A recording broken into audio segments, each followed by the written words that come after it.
আজ মকর সংক্রান্তি।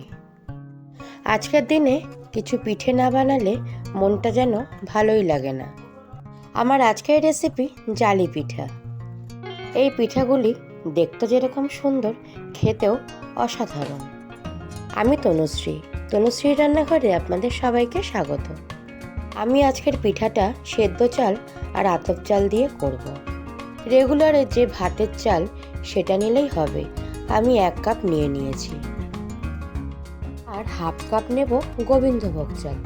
গোবিন্দভোগ চাল দিলে সুন্দর একটা গন্ধ ছাড়বে আর খেতেও ভালো লাগবে। আপনারা চাইলে এমনি আতপ চাল দিয়েও করতে পারেন। ভালো করে ধুয়ে ওভারনাইট ভিজিয়ে রেখে দেব। দেখুন চালগুলো ভিজে ডবল হয়ে গেছে। এবার সম্পূর্ণ চাল মিক্সির জারে দিয়ে ভালো করে বেটে নিতে হবে। আজকের আমার রেসিপি ভালো লাগলে সম্পূর্ণ ভিডিও দেখে লাইক, শেয়ার, কমেন্ট আর চ্যানেলটাকে সাবস্ক্রাইব করতে ভুলো না। পুরনো বন্ধুদের অসংখ্য ধন্যবাদ আমার পাশে থাকার জন্য। একঘেয়ে কিন্তু রুটি আর তরকারি বা পরোটা খেতে কিন্তু মোটেই ভালো লাগে না। এইভাবে করে আপনারা জালি পিঠে বানিয়ে সকালের ব্রেকফাস্ট বা রাতের ডিনারেও খেতে পারেন। দেখুন বন্ধুরা, কথা বলতে বলতে সমস্ত চাল বাটা হয়ে গেছে। আমি জল দিয়ে পাতলা করে নেব। আমার খুবই পাতলা একটা ব্যাটার দরকার। গাঢ় হলে পিঠার যে জালি ভাবটা সেটাই হবে না।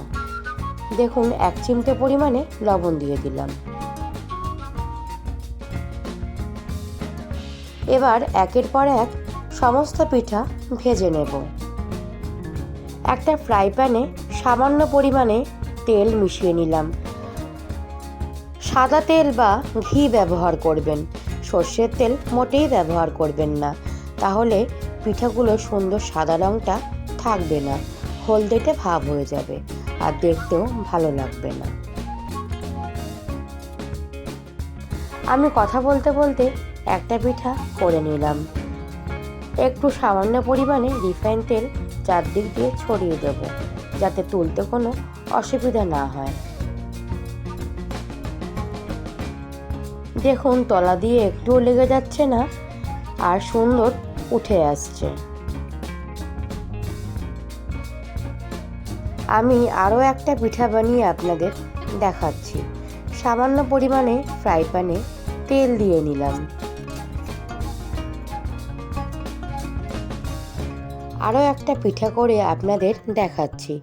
দেখুন 1 হাতা দিতেই কিরম ছচ্ছরে ভাব হয়ে গেছে। এটাতে আপনারা ঘাবড়ে যাবেন না, এটাই হলো এই পিঠার সৌন্দর্য। দেখুন খুব সুন্দর জালি জালি ভাব এসছে আর দেখতে কতটা সুন্দর লাগছে। আজকের রেসিপিটা ভালো লাগলে বাড়িতে একবার হলেও বানাবেন, আর বাড়িতে বানালে আমাকে কমেন্ট করতে ভুলবেন না।